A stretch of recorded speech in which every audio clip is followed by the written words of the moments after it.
नमस्कार दोस्तों, आप देख रहे हैं त्रिनेत्र चैनल और मैं हूं राहुल त्रिपाठी। हम आपको ले चलते हैं 21 साल पीछे। बात है 2002 की। उत्तर प्रदेश के कई जिलों में अचानक से अजीब सी घटनाएं होने लगी।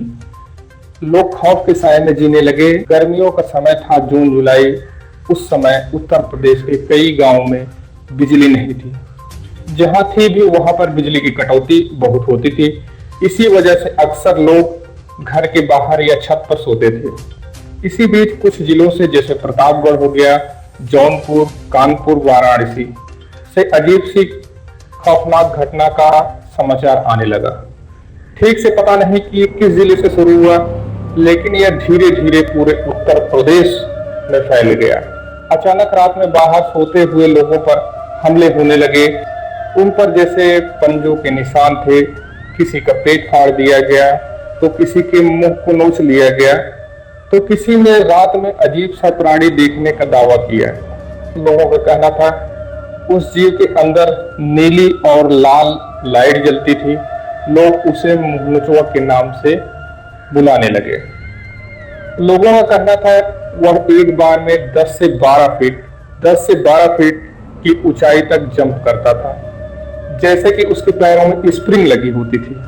लोगों का ऐसा मानना था। कुछ लोग कहते कि वह आधा बंदर आधा इंसान जैसा दिखता था। ऐसा कुछ लोगों का मानना था। कुछ लोग जो देखे थे वो बोल रहे थे कि वह आधा इंसान आधा बंदर जैसा था और उसके बड़े बड़े नाखून थे, स्टील जैसे उसके नाखून थे।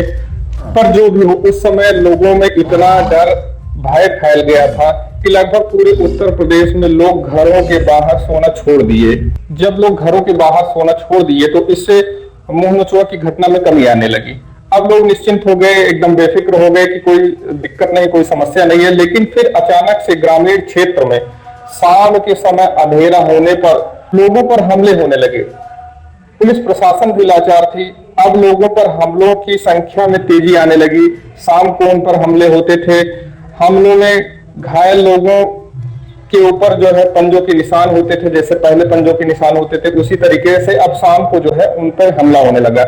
ऐसी घटनाएं देखी जाने लगी कि जहां बच्चों को भी निशाना बनाया जा रहा था, बच्चों पर हमले किए जा रहे थे। कई जगह बच्चों को मार भी दिया जा रहा था।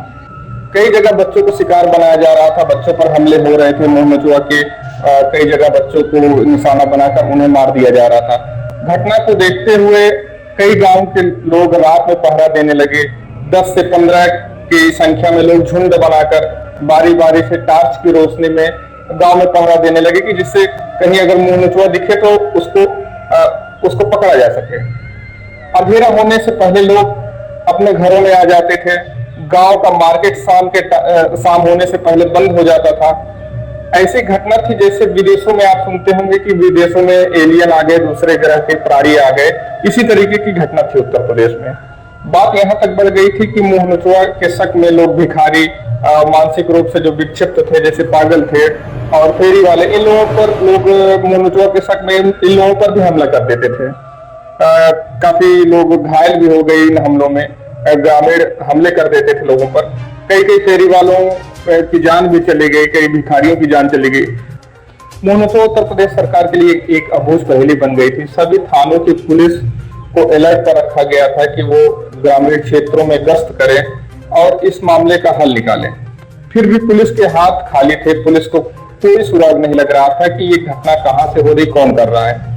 यह एक ऐसी घटना थी जिसका आज तक पता नहीं चल सका।